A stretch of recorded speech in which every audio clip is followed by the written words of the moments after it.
كل سنة وانتم طيبين يا صحابي، رمضان كريم عليكم يا رب. مرحب شهر الصوم، مرحب لياليك عادت في امان، بعد انتظارنا وشوقنا اليك جيت يا رمضان. فوق شوية. يا ترى هنفطر ايه النهاردة يا حاجة؟ عاملة لكم فطار مختلف وجديد ومش متوقع ابدا، محشي وبط.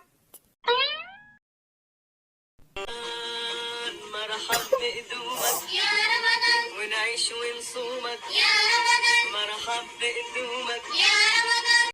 مالك يا حاجة قاعدة كده ليه؟ رمضان يا ابني. ماله يا حاجة رمضان؟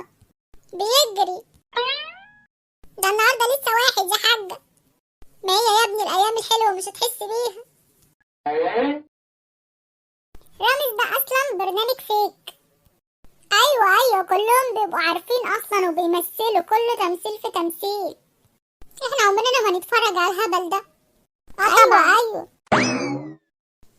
أعزائي المشاهدين في كل بيت، أعزائي المشاهدين في كل مكان، السلام عليكم ورحمة الله وبركاته، رمضان كريم وكل سنة وانتم طيبين، وربنا ما يقطع علينا عادة ولا حرمني منكم ولا حرمكم مني. 11 سنة وأنا